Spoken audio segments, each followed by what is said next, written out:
El día de ayer me llamaron, una hermana de la iglesia me llamó y a su hijo lo acuchillaron, a su sobrino. Él creció en las pandillas, siempre estuvo en problemas en la ciudad de Fullerton, y así que pidió si podía ir al hospital a orar por él. Él salía de cuidados intensivos. Así que fui a verlo al hospital aquí de UCI en Irvine. Y curiosamente cuando fui, pues me miraron y me hicieron esperar. Pues yo no sabía por qué me estaban haciendo esperar. Y a rato se aparecen policías y seguridad. Y pues en su mente ellos pensaban que yo venía a rematar al muchacho. Y yo no sabía que en esas situaciones a ellos los ponen con otro nombre por prevención. Pero después que vieron mi ID, llamaron y verificaron y se cercioraron, pues que aunque no lo creían al mirarme a mí que yo era un pastor, finalmente me dieron el pase para poder irlo a ver. En el año 2012 nosotros plantamos una iglesia, 2011, en la ciudad de Fullerton. Un edificio muy bonito, aire acondicionado, pantallas, estacionamiento, cerca a la Universidad de Fullerton. Pero en mí siempre había esa carga de alcanzar a la comunidad. Años después, mi esposa empieza a trabajar en una organización sin lucros, sin fines de lucro. Y me habló de la posibilidad de ser mentor en un colegio elementario. Me dijo, hay unos niños que están en problemas, los quieren expulsar de la escuela. La directora dice que les va a dar una oportunidad más y quiere saber si tú puedes ir y ser mentor de uno de esos niños. Y bueno, dije, pues estoy ocupado y bueno, 1 hora a la semana. Y fui. Yo tenía que ser mentor de un niño, de los peores de la escuela.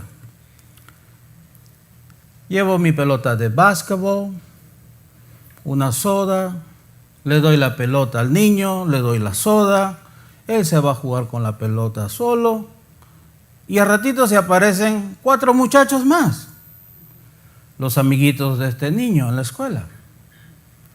La siguiente semana, nuevamente, voy por el niño y nuevamente vienen los amiguitos. Así que a la tercera semana llevo mi hielera, llevo Hot Cheetos, llevo Gatorade para darle a estos niños. 3 semanas, 4 semanas, y ellos empezaron a abrirse, a contar su historia. Uno de ellos contó que su papá había sido deportado a México unos años atrás. Se había metido en problemas. Él vivía con su mamá y su abuelita y sus hermanitos. Otro contaba que él no conocía a su papá porque mataron a su papá cuando él era muy niño. Otro niño contaba que su mamá lo había abandonado y se había ido y lo había dejado a él con su papá. Es más, dice, me acuerdo su nombre, Frank, ellos tenían que dormir en un carro cerca de la escuela. Y al escuchar estas historias de niños de la edad de 11 años, 10 años, te parte el corazón. A veces vemos a las personas y en realidad no sabemos lo que está sucediendo en sus vidas. Este colegio elementario se encuentra en una de las áreas menos privilegiadas en Fullerton. Siempre están matando jóvenes en las pandillas. Hace 2 semanas acuchillaron a un joven, lo mataron ahí cerca de la escuela. Familias hispanas que están buscando una respuesta a sus problemas. Así que un día yo decidí, después de hablar con los ancianos, mudarnos del edificio que estábamos alquilando y alquilar la escuela elementaria y hacer iglesia ahí. La mitad de la iglesia se animó, la mitad de la iglesia no quiso ir. terminamos yéndonos a la escuela, Valencia Park, colegio elementario. Llegamos a Valencia Park y hablé con la directora, le ofrecí clase para padres de la escuela, ella estaba maravillada. Después ofrecí clases para matrimonios. Después hicimos una conferencia para familias, llevé al centro de conferencias y de familia de la Universidad de Bayona, los llevé para darle una conferencia gratuita a toda la comunidad. Los domingos que hacíamos iglesia ahí en el auditorio de esta escuelita, los niños ya llegaban caminando solos, sin sus papás. Al pasar el tiempo, algunos ya venían con sus mamás, caminando, sin carro. Es un área muy pobre. Recuerdo que estábamos alcanzando la comunidad, estábamos tocando la vida de las personas, teníamos programas después de la escuela, ayudando a los niños con las tareas, ayudando a los niños con habilidades de liderazgo, habilidades sociales. Algunos niños no sabían cómo agarrar un tenedor y un cuchillo para cortar carne, algunos no sabían cómo comer, y estábamos trabajando en todas estas áreas. Y la verdad, estar en la comunidad era un arduo trabajo. Estas personas no tienen nada que ofrecerte, la verdad, pero son almas que el Señor quiere también alcanzar. Me hubiera gustado haber tenido más ayuda, más apoyo, tanto recurso económico como humano. Pero estábamos trabajando para impactar a esta comunidad para Jesús. Hasta que pues recibo una llamada en marzo del 2020 del distrito escolar para decirnos que se suspendían todos los alquileres de sus establecimientos por causa del coronavirus. Ya no nos podían alquilar la escuela. Ya no podíamos reunirnos en la escuela. Tuvimos que cerrar la iglesia como muchas iglesias. Se cortó la obra, el trabajo que queríamos hacer en la comunidad. Y el día de hoy quiero que nosotros veamos cómo podemos hacer un impacto nosotros en nuestra comunidad. Cómo nosotros podemos juntos impactar nuestra comunidad.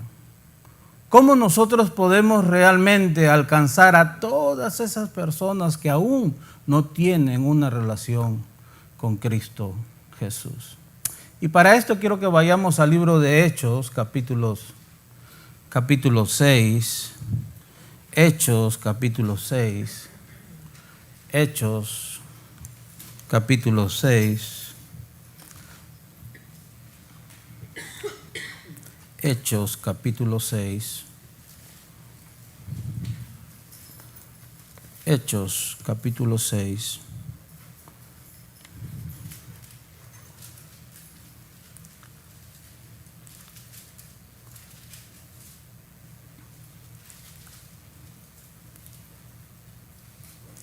Vemos que la iglesia en Jerusalén era una iglesia en crecimiento. El capítulo 5 termina Lucas mostrando que los apóstoles, los líderes de la iglesia, ellos enseñaban y predicaban continuamente la palabra de Dios y la iglesia estaba creciendo. La iglesia de Jerusalén era una iglesia en crecimiento. Note lo que dice el versículo 1, en aquellos días, como creciera el número de los discípulos. Y esta es la primera vez que Lucas habla de los cristianos como discípulos. En este caso vemos ya personas consagradas, comprometidas, incluso dispuestas a morir por el evangelio. Estos eran verdaderamente seguidores de Jesús. Y ahora Él los llama discípulos. La iglesia de Jerusalén estaba en crecimiento. ¿Recuerdan el primer sermón en el capítulo 2? 3,000 personas se convirtieron en la iglesia. Capítulos 4, Pedro predica en el templo, 5,000 personas se convierten a la iglesia. Y la iglesia seguía creciendo y estaba impactando a su comunidad. Pero este crecimiento también trajo problemas a la iglesia. Más personas, más problemas. Y yo sé que muchos de ustedes sueñan tener un segundo servicio, que lleguen personas nuevas, pero también tenemos que tener presente que esto también traerá no malos problemas, pero buenos problemas. La iglesia estaba creciendo y esto creó un problema en la iglesia de Jerusalén. Note el versículo 1. En aquellos días, como creciera el número de los discípulos, hubo murmuración de los griegos contra los hebreos, de que las viudas de aquellos eran desatendidas en la distribución diaria. Recuerden, en aquellos tiempos todas las personas vendían sus bienes, sus casas, sus carros, sus animales, para que todos tuvieran por igual y nadie pasara una necesidad. En aquellos tiempos servían, atendían las mesas, daban comida a las mujeres viudas, a las personas más pobres, a los huérfanos. Pero hubo un problema. Las mujeres hebreas estaban siendo más atendidas de alguna manera que las mujeres griegas, las viudas griegas. Las mujeres hebreas eran mujeres que hablaban el arameo, el hebreo, la lengua franca era el griego. Estos son los judíos que estaban en la dispersión. Es algo así como nosotros que llegamos a este país, hablamos el español. Nuestros hijos, después de varios años, ellos no quieren hablar el español. Comen lo mismo que nosotros comemos, pero su lenguaje ya es diferente. Ellos prefieren el inglés. El problema aquí era simplemente cultural, del lenguaje. Al parecer, las personas en la iglesia estaban viendo que los hebreos, los que eran de la región de Palestina, de Israel en aquellos tiempos, estaban siendo mejores atendidas. Las viudas estaban siendo mejores atendidas que sus viudas, quienes habían llegado de la dispersión del Imperio Romano. Muchas quizás al quedarse viudas, al perder a sus esposos, llegaron a Jerusalén. Empezó a haber murmuración entre las personas. Esto quiere decir que detrás de puertas cerradas empezaron a quejarse. ¿Te has dado cuenta cómo están tratando a nuestras viudas? ¿Te has dado cuenta que los apóstoles le dedican más tiempo a las viudas hebreas, oran con ellas y pasan tiempo, y con nosotras simplemente le dan la comida y las despiden? Y esto creó un gran problema en la iglesia. Que en la comunidad se empiece a decir que un pastor no está cuidando de las viudas en la iglesia, ese es un gran problema para el pastor. La iglesia de Jerusalén era una iglesia que estaba causando impacto en la comunidad. Estaba proclamando el evangelio de Cristo Jesús, y decir que ellos no estaban cuidando de sus viudas, esto causaría un gran problema. Así que los apóstoles, los líderes de la iglesia, deciden resolver este problema delegando responsabilidades a hombres que estaban dispuestos a servir. Hay un problema, no nos abastecemos todos nosotros, y este problema se resuelve delegando responsabilidades a personas dispuestas a servir, o a líderes laicos. Entonces vemos que en el versículo 2 ellos van a tocar este problema desde su perspectiva. Versículo 2: entonces los 12 convocaron a la multitud de los discípulos nuevamente y dijeron: no es justo que nosotros dejemos la palabra de Dios para servir a las mesas. No es que el enseñar y predicar la palabra de Dios sea más espiritual que atender a las personas más necesitadas en la iglesia. Simplemente ellos tenían un mandato de parte del Señor. Predicar el evangelio, predicar las buenas nuevas en Judea, en Jerusalén, en Samaria y los rincones del mundo. Ellos tenían que predicar el evangelio. Este era el mandato del Señor. Pero no les abastecía el tiempo para dar de comer a las viudas, atender las mesas. Recuerden esto, no solamente se trataba de darle comida a las personas tienen problemas, las personas quieren hablar, necesitan hablar con alguien, las personas necesitan consejo, palabras de sabiduría y después también necesitan oración. Imagínense usted a 2,000 personas en fila, con 12 hombres, conversando con cada una de ellas, orando con cada una de ellas. Ya al caer la tarde, todavía quedaban unas 600 viudas griegas y ellos ya estaban apurados porque necesitaban estudiar, necesitaban predicar la palabra aún. Así que ellos proponen una solución a este problema. Note el versículo 3. Buscad pues, hermanos, de entre vosotros a 7 varones de buen testimonio, llenos del Espíritu Santo y de sabiduría, a quienes encarguemos de este trabajo. Busquen ustedes hombres de buena reputación, hombres de carácter, hombres a quienes ustedes conocen que están consagrados a Dios. Busquen ustedes para que ellos se puedan hacer cargo de este ministerio. Entonces, note cómo la iglesia está creciendo. El crecimiento trae un problema. Este problema lleva a los apóstoles, a los líderes de la iglesia, a tomar una decisión sabia.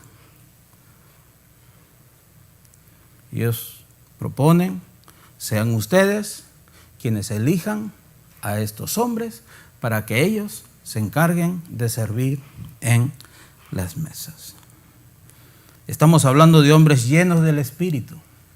No se trataba solamente de atender las mesas, se necesitaba hombres que tuvieran amor por las personas, hombres que pudieran dar palabras de sabiduría, hombres que pudieran dar un consejo cuando alguien lo requería, hombres que conocían muy bien las Escrituras, hombres llenos del Espíritu Santo y de sabiduría, dicen los apóstoles. La respuesta fue buena. Los apóstoles querían enfocarse en la oración, el estudio y la predicación de la palabra. Algo que tenemos que tener en mente es que estos hombres eran exegetas, eran teólogos. Estos hombres eran escritores. Estos hombres fueron los que pusieron la fundación, la doctrina para la iglesia. Estos hombres sabían que su prioridad era dedicarle tiempo a la oración para recibir la visión que Dios quería para su iglesia, orar para estudiar la palabra de Dios, enseñarla y predicarla. Ellos querían poner todas sus energías en esta, pero no podían porque tenían que también atender las mesas. Versículos 4. Y nosotros persistiremos, dicen ellos, nuevamente en la oración y en el ministerio de la palabra. Note la importancia que tiene esto para los apóstoles, para los expositores de la palabra. Orar y dedicarle tiempo para la exposición de la palabra. Los apóstoles, los líderes de la iglesia, al ver este problema, vieron que la solución para esto era delegar esta labor a hombres que estuvieran dispuestos a servir en el servicio de las mesas. Y esto le agradó a la congregación. Le gustó a la congregación. Ellos estuvieron de acuerdo. Lucas no nos dice que era una iglesia. Lucas nos dice que era una multitud. Multitud de personas. El otro día, yo no sé por qué le dije que sí a mi hija. Yo no voy a Disneylandia hace 20 años, que estaban chiquitos. Venía el cumpleaños de mi nieta, me dice, quiero que nos acompañes a Disneylandia por su cumpleaños. Y pues yo todo valiente por decir, no, vamos pues. Fuimos a las 10 de la mañana hasta las 10 de la noche. Mis pies me dolían, dije, me estoy poniendo viejo, ¿ya? ¿Qué me pasa? 10 de la noche, y encima que revientan todos los cohetes, y la cantidad de personas que quería salir de ahí. Cantidades. Y esta es la palabra que utiliza Lucas aquí en el versículo 5, note. Agradó la propuesta a toda la multitud. No está hablando de 100 personas, 200 personas o 1000 personas. Está hablando de una multitud. Mucha gente. Y ellos eligieron ¿a quién? Esteban, varón lleno de fe y del Espíritu Santo, a Felipe, a Procoro, a Nicanor, a Timón, a Parmenas y a Nicolás, prosélito de Antioquía. Y por favor, si un día va a nombrar a sus hijos, no le ponga ninguno de estos nombres. No le ponga Procoro, pobre niño. Esteban, varón lleno de fe y del Espíritu Santo. ¿Qué está haciendo Lucas aquí? Lucas está preparando a sus lectores para lo que viene más adelante. Esteban va a jugar un papel muy importante en la expansión de la iglesia. Este hombre no solamente es un hombre de fe lleno del Espíritu Santo, este es un hombre que conoce muy bien las Escrituras y predica con poder. Y después nos menciona a Felipe. Felipe será aquel que lleve el evangelio a Samaria. Después él compartirá el evangelio con un hombre de Etiopía. Y después este hombre llevará el evangelio a África. Y después nos menciona a un prosélito de Antioquía. Vemos en el capítulo 11 que Antioquía llegará a ser el centro de operaciones de la iglesia. Lucas entonces nos da un adelanto de lo que se viene más adelante con la iglesia. Curiosamente, estos hombres no solamente eran servidores de mesas, sino que estos hombres eran predicadores y expositores de la palabra de Dios. Exponían la palabra de Dios con valentía y conocían sus Escrituras. Cuando los apóstoles propusieron esto a las multitudes, quizás las multitudes hablaron con estas personas. Esteban, ¿tienes un minuto? Mira, tú sabes lo que nos han propuesto el día de ayer y pues yo estaba pensando en ti. Tú sabes, tú siempre estás ayudando, siempre estás orando por las personas y ¿quién mejor que tú? ¿Estuviera bien si mañana doy tu nombre cuando nos piden que demos la lista de las personas? Y Esteban, claro que sí, pon mi nombre ahí. Yo con todo gusto lo haré. Esteban pudo haber dicho, sí, la verdad que estoy bien ocupado, man. No, él se puso a disposición. Él se puso a disposición. Había una necesidad y él se puso a disposición. Lo mismo pasó con estos hombres, con Felipe. Ellos se pusieron a disposición. Lucas resalta el carácter de Esteban. Un hombre lleno de fe y lleno del Espíritu Santo. Hablando de su carácter, de su manera de vivir.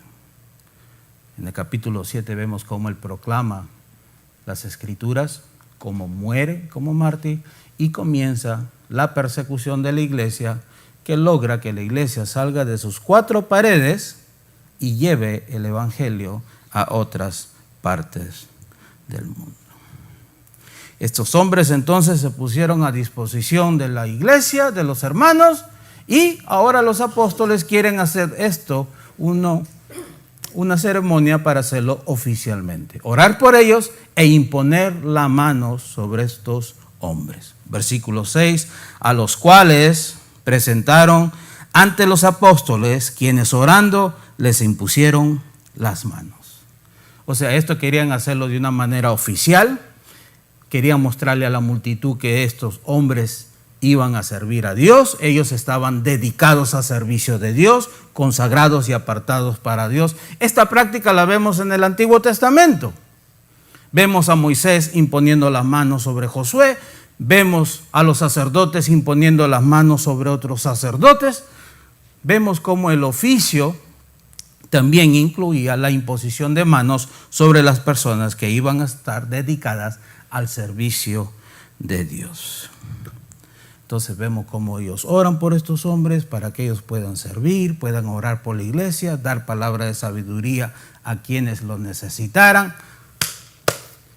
Los apóstoles lograron resolver este problema, delegando esta responsabilidad a hombres que se pusieron a disposición. ¿Y cuál fue el resultado? La iglesia siguió impactando a su comunidad. Los apóstoles pudieron dedicarse a orar, estudiar y predicar la palabra. La iglesia creció en números y creció en madurez. ¿Por qué? Porque hombres que amaban a Dios se pusieron a disposición para servirlo a Él. Nota el versículo 7. Y crecía la palabra del Señor. Lo que Lucas está diciendo aquí es que los apóstoles ahora enseñaban y predicaban la palabra más veces, continuamente, una y otra vez. El tiempo que usa aquí es un tiempo que no tiene principio ni fin. Una y otra vez, una y otra vez. Y el número de los discípulos se multiplicaba grandemente en Jerusalén. Note lo que hace Lucas aquí. Nos muestra que los apóstoles predicaban la palabra de Dios. Ellos predicaban la palabra de Dios. Pero el crecimiento es un acto divino. El crecimiento, voz pasiva, lo daba Dios por medio de su palabra. Los discípulos se enfocaban en predicar la palabra.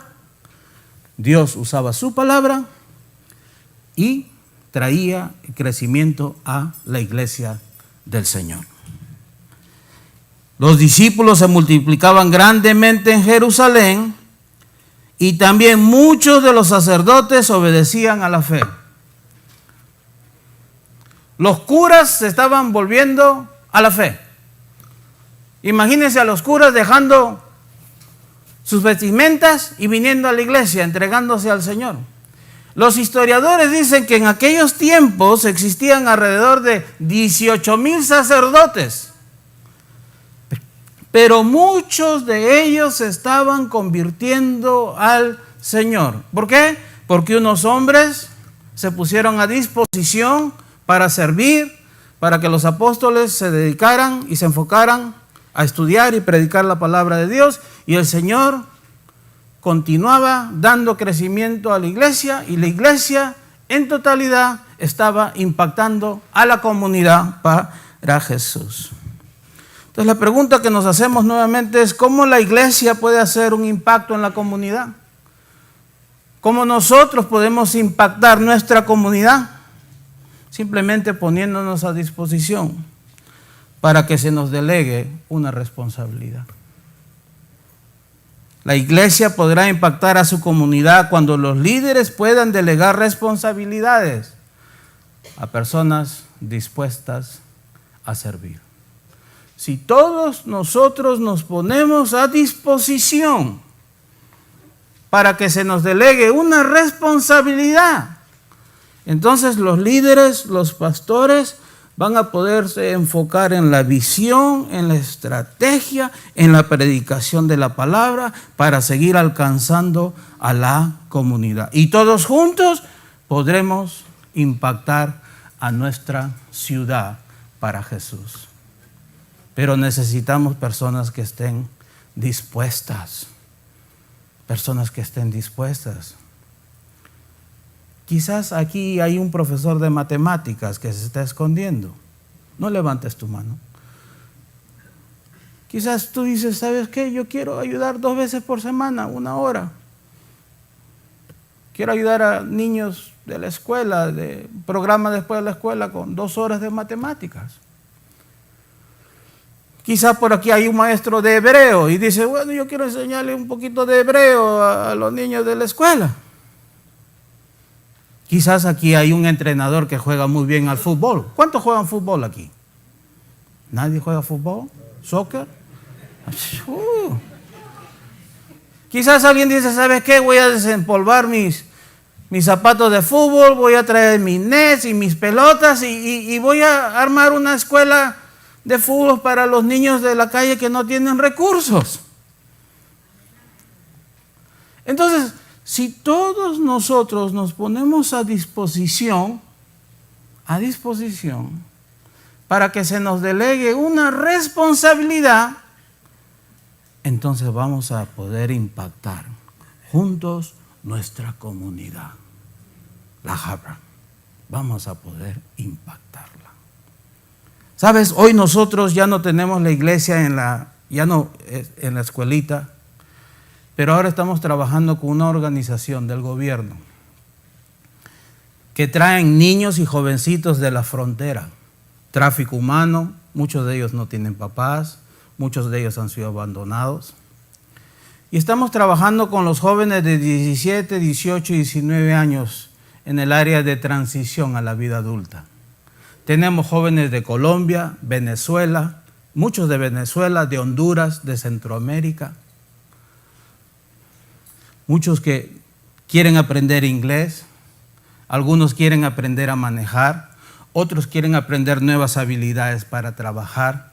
Y juntamente con mi esposa estamos trabajando con estos jóvenes.